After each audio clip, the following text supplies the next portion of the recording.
नमस्कार, स्वागत है आप सभी का। मैं हूं आपके साथ शाफनी पटनायक। बुलेटिन की शुरुआत करेंगे केंद्रीय बजट पर। उत्तराखंड के वित्त मंत्री प्रेमचंद अग्रवाल ने अपनी प्रतिक्रिया दी है। आप भी सुनिए उन्होंने क्या कुछ कहा है। जिस प्रकार से माननीय केंद्रीय वित्त मंत्री जी आज बजट पेश कर रही हैं, निश्चित रूप से हम उत्तराखंड वासियों को तो हमेशा उम्मीद रही है और उम्मीद में हम लोग सफल भी हुए हैं। आप जानते हैं कि हमारा उत्तराखंड राज्य 71% वनाच्छादित है। इस नाते हमने इसके लिए कंपनसेशन की बात की है।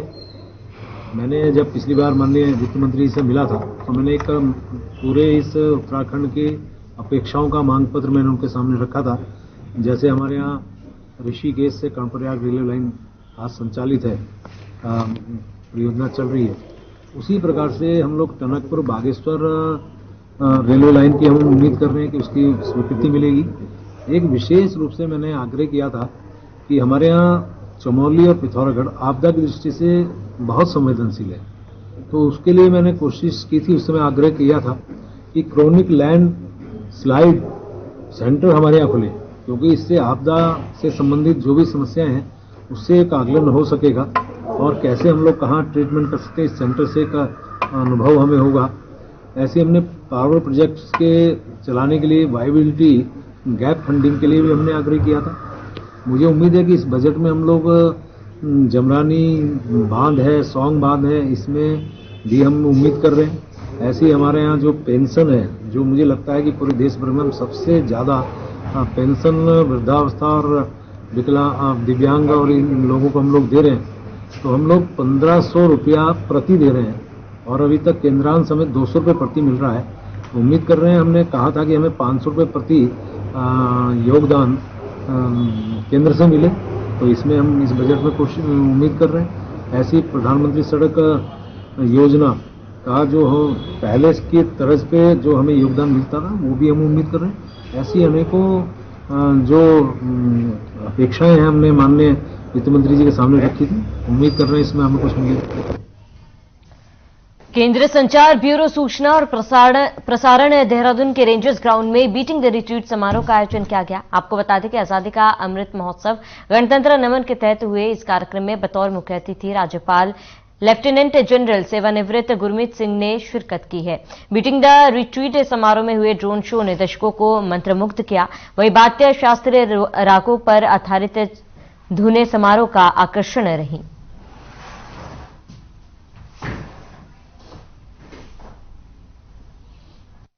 ये एक अलग ही तरीके से मनाया गया और ये एक इतिहास बना है उत्तराखंड के अंदर में कि आज बैंड्स ने अपना शो दिखाया और सचमुच आज जो बैंड का स्टैंडर्ड था, जो उन्होंने म्यूजिक और जो उन्होंने इतने मोटिवेशनल ट्यून्स गाए, वो अपने आप में एक अलग ही स्टैंडर्ड के थे। आज खासतौर पर जो महिला बैंड था और जो गाइड्स एंड स्काउट का बैंड था, वो अपने आप में एक अलग ही उन्होंने इतिहास बनाया है।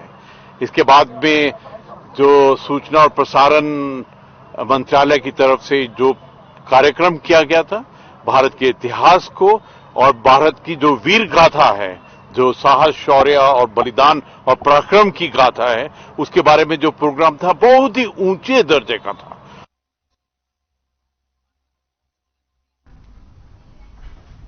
तो खबर देहरादून से है, जहां बीजेपी के 2 दिवसीय प्रदेश कार्य समिति में पार्टी के आगामी कार्यक्रमों को तय किया गया, जिसके आधार पर संगठन की तैयारियां की जाएगी। इस संबंध में बीजेपी प्रदेश मीडिया प्रभारी मनवीर सिंह चौहान ने जानकारी देते हुए बताया कि यह हमारी रूटीन बैठकें हैं। जैसे ही हमारी केंद्रीय कार्य समिति की बैठक संपन्न हुई, उसके बाद सभी प्रदेशों में प्रदेश कार्य समिति की बैठकें हो रही है, जिसके तहत हमारे राज्य में भी कार्य समिति की बैठक कल संपन्न हुई है।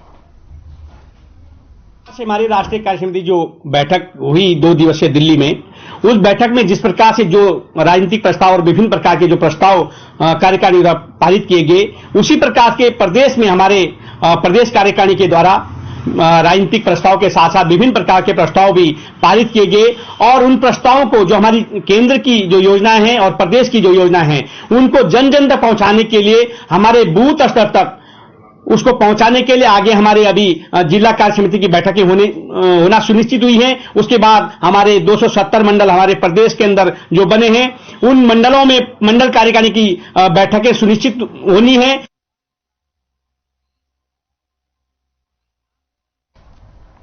आगे बढ़ेंगे। समाजवादी पार्टी के एमएलसी स्वामी प्रसाद मौर्य की बयानबाजी जारी है। आपको बता दें कि उन्होंने रामचरितमानस पर विवादित बयान दिया था, जिसके बाद साधु संतों और धर्मचारियों ने उनके बयानों पर आक्रोश व्यक्त किया। लेकिन अब स्वामी प्रसाद मौर्य ने अपने बयान में कहा कि रामचरितमानस के साथ धर्म की दुहाई देकर आदिवासियों, दलितों और पिछड़ों और महिलाओं को अपमानित किए जाने की साजिश का विरोध करता रहूंगा। उनके इस बयान के बाद संत आक्रोशित हो गए हैं। जूना अखाड़े के महामंडलेश्वर ने सरकार से कानून बनाने की मांग की, जिसे कोई भी हिंदू सनातनी धर्म के खिलाफ नहीं बोल सके।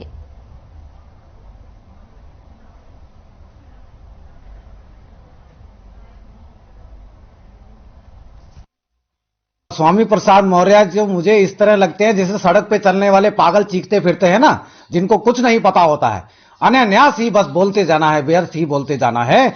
उनको पता ही नहीं हिंदू संस्कृति है क्या चीज। श्री रामचरितमानस हमारा एक ताज है हिंदू संस्कृति में, उसको एक सबसे प्रमुख माना जाता है। ऐसे तुच्छ मानसिकता वाले लोग जो धर्म को बांट रहे हैं और उसमें कमी निकाल रहे हैं, वो लोगों को यूं ही बांटते रहेंगे अपनी राजनीतिक रोटी सेकने के लिए।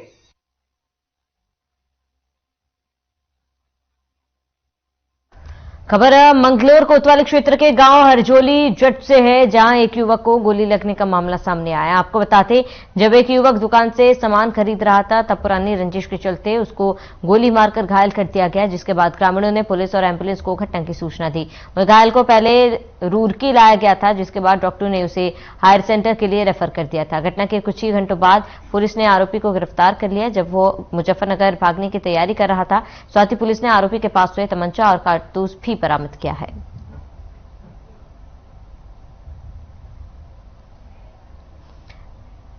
तो पुरानी रंजिश के चलते गोली मारी गई थी। पुलिस ने कार्रवाई कर आरोपी को पकड़ा है। युवक पर गोली मारने वाला फिलहाल गिरफ्तार हो चुका है। पुलिस ने आगे की कार्रवाई करने की बात कही है। बता दें, तमंचा और कारतूस भी आरोपी के पास से पुलिस ने बरामद किया था, जिसके बाद आरोपी को गिरफ्तार कर आगे की कार्रवाई में पुलिस जुटी हुई है।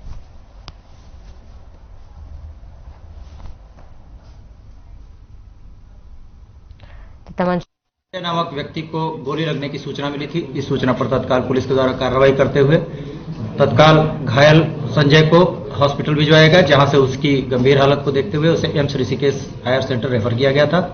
वर्तमान में उसकी हालत खतरे से बाहर है और इस संबंध में अंतर्गत धारा 307 आईपीसी का अभियोग पंजीकृत किया गया था। अभियुक्त के बारे में जानकारी मिली थी कि छोटू उर्फ जॉनी निवासी हरजौली जट, उससे अपने भाई की मृत्यु के संबंध में पारिवारिक रंजिश रख।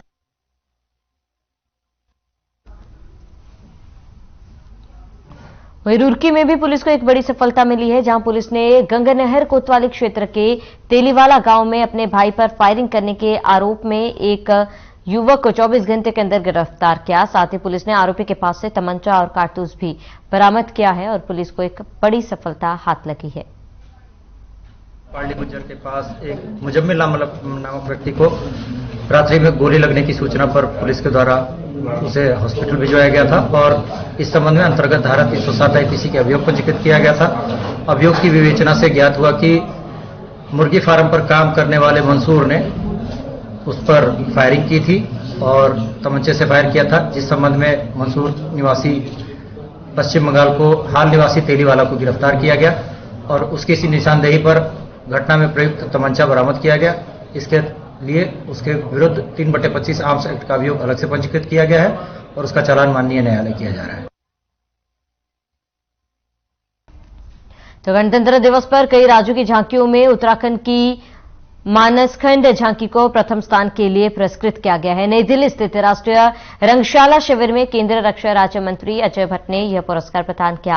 उत्तराखंड सूचना एवं लोक संपर्क विभाग के महानिदेशक बंशीधर तिवारी ने राज्य की ओर से पुरस्कार प्राप्त किया। संयुक्त निदेशक के.एस. चौहान भी इस मौके पर मौजूद थे। मुख्यमंत्री पुष्कर सिंह धामी के मार्गदर्शन में यह पहला अवसर है जब उत्तराखंड राज्य की झांकी को प्रथम पुरस्कार के लिए चुना गया। मुख्यमंत्री पुष्कर सिंह धामी ने इस पर प्रसन्नता व्यक्त करते हुए कहा कि देश विदेश के लोग मानसखंड के साथ ही उत्तराखंड की लोक संस्कृति से भी परिचित होंगे।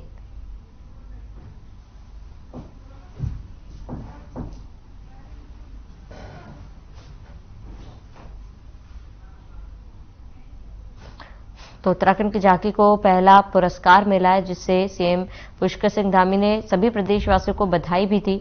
और मानसखंड को आपको बता दें कि प्रथम स्थान मिला। सीएम धामी ने प्रसन्नता व्यक्त करते हुए सभी प्रदेशवासियों को इसके लिए बधाई दी है।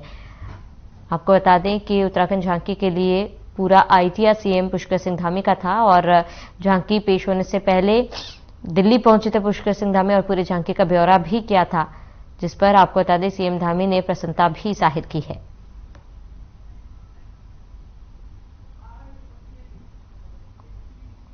तो मानसखंड को प्रथम स्थान मिला, जिसके बाद पूरा उत्तराखंड जो है गौरवान्वित है और उत्तराखंड की झांकी को पहला स्थान मिला है, जहां उत्तराखंड की झांकी प्रथम स्थान पर है।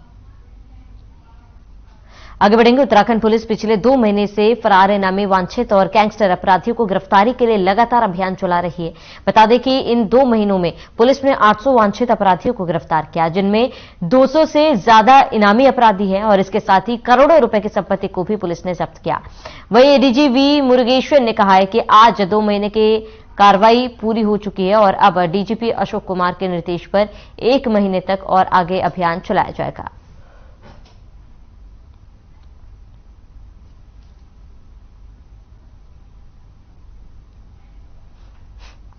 दो महीने में करीब 800 अपराधी गिरफ्तार हुए हैं और आपको बता दें कि करोड़ों रुपए की संपत्ति भी इन अपराधियों से जब्त की गई है। कहीं ना कहीं एक बड़ी उपलब्धि पुलिस को, जहां पर 2 महीने की कार्रवाई पूरी हो चुकी है और 2 महीने में करीब 800 अपराधी पुलिस के गिरफ्त में हैं, जिसके बाद करोड़ों रुपए की संपत्ति भी पुलिस ने जब्त की है।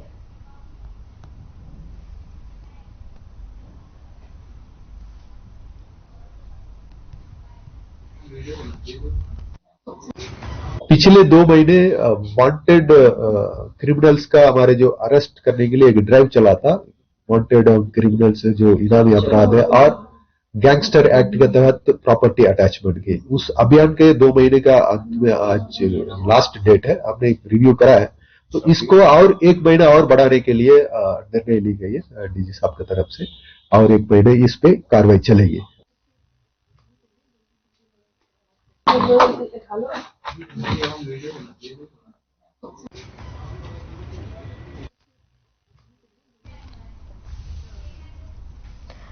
आगे बढ़ेंगे। अल्मोड़ा की जेल इन दिनों सुर्खियों में है। आपको बता दें कि उत्तराखंड के अल्मोड़ा की जेल की गिनती देश की ऐतिहासिक जेलों में की जाती है।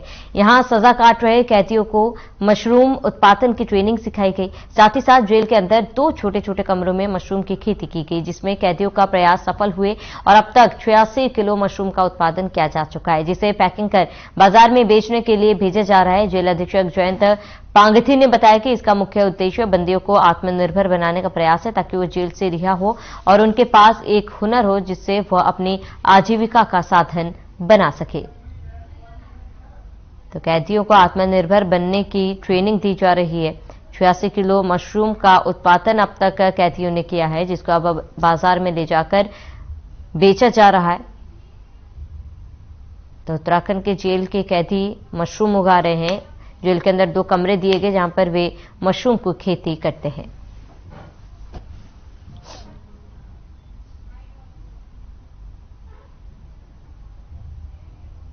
में मशरूम का प्रशिक्षण दिया जा रहा है। ये प्रशिक्षण श्रीमती प्रीति भंडारी जी के द्वारा दिया जा रहा है और ये प्रशिक्षण उन्हें बिल्कुल निःशुल्क बंदियों को दिया गया है। पूर्व में भी उनके द्वारा दिया गया था और ये इस वर्ष भी हमने दोबारा से जो नए बंदी हैं उनको प्रशिक्षण दिया। लेकिन इस बार जो हमारी यहाँ पर बंदी कैंटीन है, यहाँ पर जो उसका लाभांश आता है, उसी लाभांश से हमने खाद बीज का क्रय किया।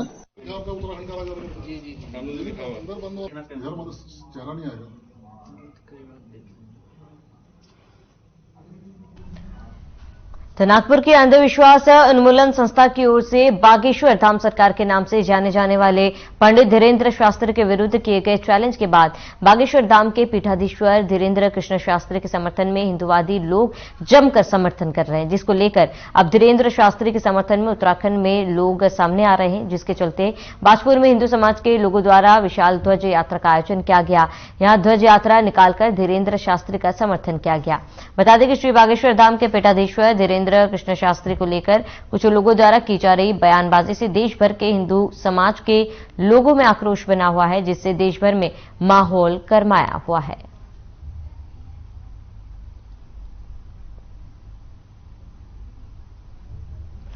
तो धीरेन्द्र शास्त्री के समर्थन में हिंदू आके आए और विशाल ध्वज यात्रा का आयोजन उनके द्वारा किया गया और ध्वज यात्रा में सैकड़ों की तादाद में लोग शामिल हुए। तो धीरेन्द्र शास्त्री के समर्थन में ये तमाम संगठन जो है वो शामिल हुए और ध्वज यात्रा निकाली गई।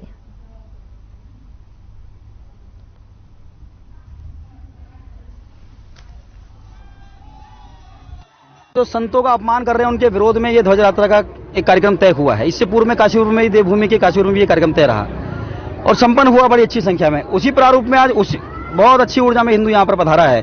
श्री बालाजी बागेश्वर धाम सरकार जो वहाँ पर हमारे पीठाधीश्वर हैं धीरेन्द्र कृष्ण शास्त्री जी, उन पर कहीं ना कहीं लोगों ने शिकंजा कसने का प्रयास किया, जो धर्म का विरोध करते हैं। उनको चेतावनी देने के लिए, उनको कहीं ना कहीं हिंदू शक्ति का एहसास कराने के लिए आज ध्वज यात्रा का आह्वान किया है। आज सारे बागेश्वर धाम के लिए आज हमारे हर घर से हिंदू युवा महिला सब आए हैं उनके समर्थन में। और यहीं तक नहीं, आज ये कोई भी हिंदू यहाँ नहीं रुकेगा। युवा आज पूरे जोश में, पूरे बाछुर में उत्साह के साथ भगवा लहराएगा।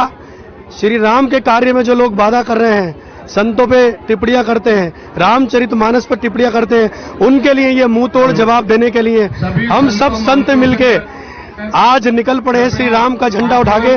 जिसका मन करता सनातन धर्म पर, हमारे साधु संतों पर उंगलियां उठा देता, उनके लिए बिल्कुल स्पष्ट चेतावनी है। जिस भाषा में समझेंगे उस भाषा में अब इस देश का हिंदू घर घर से निकलकर समझा देगा।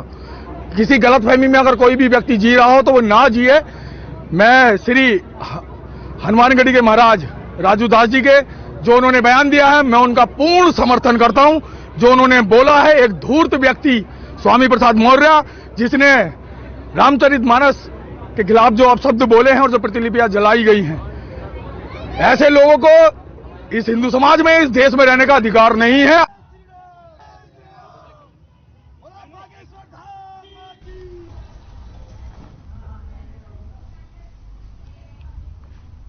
शहर की प्रतिष्ठित शिक्षा संस्था गोविंद बल्लभ पंत इंटरमीडिएट कॉलेज से एक प्रवक्ता की अलमारी से जरूरी दस्तावेज के फाइलें गुम हुए 8 माह बीत चुके हैं, लेकिन जिला शिक्षा अधिकारी के आदेशों के बावजूद आज तक उनका कोई पता नहीं चल पाया। इस मामले में कॉलेज के प्रधानाचार्य की भूमिका संदेह के घेरे में होने का आशंका कॉलेज के एक प्रवक्ता ने जताई है। उधर गोविंद बल्लभ पंत शिक्षा समिति के अध्यक्ष एसके शर्मा ने काशीपुर कोतवाली में दस्तावेज गुम होने को लेकर एक तहरीर दी है। जाने के बाद वो नहीं हुआ कि इतना ये मुझे पता कि प्रधानाचार्य ने मुझे 7वें पीरियड में मुझे अपने कक्ष में बुलाया था। कब? और उन्होंने मुझसे ये कहा था कि एक रजिस्टर तैयार हो रहा है अनुसूची का, और मेरी कोतवाल साहब से बात हो गई है और इस रजिस्टर जो आईटीआई के अंदर सूचना मांगेगा तो हम उसको रजिस्टर की कॉपी उनको दे देंगे। आप एक काम करना कि जो कक्ष डायरी है वो दे देना, उससे अनुपस्थिति का पता चल जाएगा। तो मैंने उनसे कहा था कि सर कक्ष डायरी में से वो पेपर तो गायब है जिस दिन आदित्य कौशिक का पेपर था। हमने अपनी बात पुलिस के सामने रखी है और जो कहीं हमें गड़बड़ी की आशंका थी वो सारी चीजें हमने बताई हैं। अपना पक्ष रखने के लिए आए थे तो कोतवाल साहब से बात हुई और उन्होंने जांच अधिकारी बुधानी जी को नियुक्त करा है। तो 3-4 दिन का उन्होंने आश्वासन दिया है कि जांच करके और हम इसमें यथोचित कार्रवाई करते हुए मुकदमा दर्ज करा जाएगा। काशीपुर कोतवाली क्षेत्र में गोविंद बल्लभ पंत इंटर कॉलेज है, तो इसके प्रबंधकों द्वारा एक प्रार्थना पत्र दिया गया है कि वहाँ के स्टाफ द्वारा कोई एक सरकारी डॉक्यूमेंट रजिस्टर कहीं गायब कर दिया गया है। तो जिस संबंध में उनके द्वारा तहरीर हमें दी गई है, क्योंकि मामला डॉक्यूमेंट गायब होने का, तो उसकी प्रारंभिक जांच करवाई जा रही है चौकी इंचार्ज कोटोताल द्वारा। यदि उसमें कोई क्राइम, कोई अपराध होना पाया जाएगा तो इसमें अभियोग पंजीकृत किया जाएगा और अभियोग पंजीकृत करने के बाद सुसंगत धाराओं में वैधानिक कार्रवाई की जाएगी।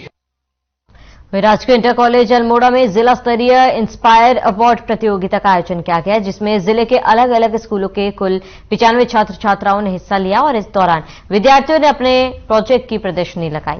बता दें कि देहरादून से पहुंची टीम ने छात्रों के बनाए गए प्रोजेक्ट का निरीक्षण कर उनसे मॉडल से संबंधित जानकारी ली, जिसके आधार पर छात्रों के मॉडलों का मूल्यांकन किया गया। वहीं इंस्पायर अवार्ड के जिला समन्वयक विनोद कुमार राठौर ने बताया कि जिला स्तरीय प्रतियोगिता में बेहतर प्रदर्शन करने वाले 10 छात्रों का राज्य स्तर के लिए चयन होगा, जो आगे जाकर राज्य स्तरीय इंस्पायर अवार्ड प्रतियोगिता में हिस्सा लेंगे।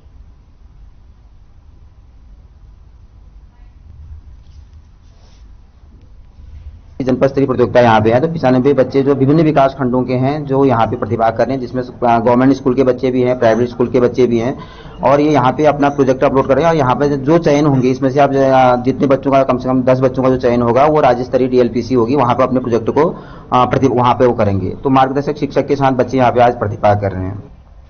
वही खबर कोटद्वार से है, जहां एसएसपी पौड़ी श्वेता चौबे ने 3 कोतवाली निरीक्षकों सहित आधा दर्जन सब इंस्पेक्टरों के तबादले कर दिए हैं। आपको बता दें कि वरिष्ठ पुलिस अधीक्षक पौड़ी गढ़वाल श्वेता चौबे ने मणिभूषण श्रीवास्तव को कोतवाली प्रभारी कोटद्वार की जिम्मेदारी सौंपी है, जबकि कोतवाली कोटद्वार निरीक्षक विजय सिंह को प्रभारी निरीक्षक से वाचक वरिष्ठ पुलिस अधीक्षक पौड़ी बनाया गया है।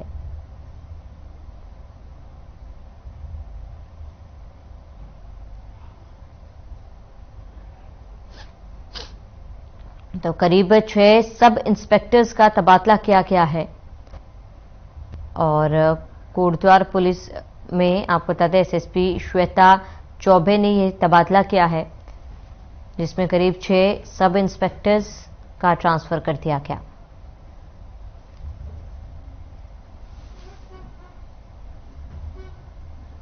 तो एसएसपी ने यह फैसला लिया। एसएसपी श्वेता चौबे ने तबादला अधिसूचना लगातार हमारे द्वारा जो है इन चालानी कार्रवाई के अतिरिक्त जो एक वृहद प्लान भी ट्रैफिक से रिलेटेड बनाया जा रहा है पूरे पौड़ी जनपद के लिए, जिसमें कोटद्वार, पौड़ी और श्रीनगर को स्पेशल एम्फेसिस देते हुए एक शॉर्ट टर्म प्लान और लॉन्ग टर्म प्लान जो है वो तैयार किया जा रहा है, जिसमें लॉन्ग टर्म प्लान में जैसे बाईपास और कहाँ ट्रैफिक लाइट्स लगनी है, मल्टी लेवल पार्किंग्स कहाँ एस्टैब्लिश होनी है उस संदर्भ में, और अभी शॉर्ट टर्म प्लान में कहाँ हम वन वे कर सकते हैं, कहाँ लेफ्ट टर्न फ्री कर सकते हैं, कहाँ हम पॉकेट पार्किंग्स डेवलप कर सकते हैं, उस संदर्भ में प्लान तैयार किया। इसकी अधिसूचना जारी हो गई।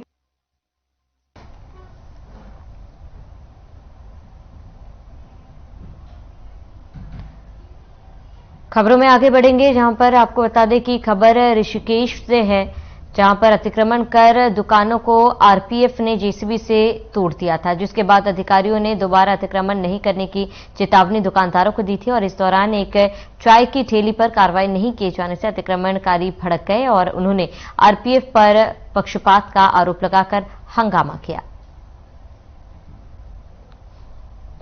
तो एक ठेली नहीं हटाने पर हंगामा हो गया। दुकानदारों ने पक्षपात करने का भी आरोप लगाया है, तो दुकानदारों ने इसका विरोध भी किया और स्टेशन के बाहर अतिक्रमण हटाया जा रहा था, जिसके विरोध में दुकानदार सड़कों पर उतर आए और एक ठेली नहीं हटाने पर जमकर हंगामा हो गया और दुकानदारों ने पक्षपात का भी इस बीच आरोप लगाकर विरोध प्रदर्शन किया। दुकानदारों को समझाने की भी कोशिश पुलिस द्वारा की गई और वहां पर अतिक्रमण हटाने की कोशिश की जा रही थी और केवल एक ठेली को नहीं हटाने से हंगामा हो गया, जिसके बाद दुकानदारों ने पक्षपात करने का आरोप लगाया।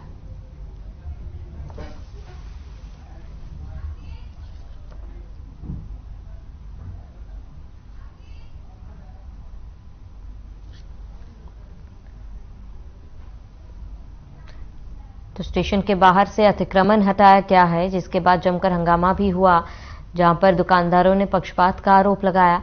फिलहाल पुलिस ने दुकानदारों को समझाने की भी कोशिश की और दुकानदारों ने पक्षपात का यूं आरोप लगाया।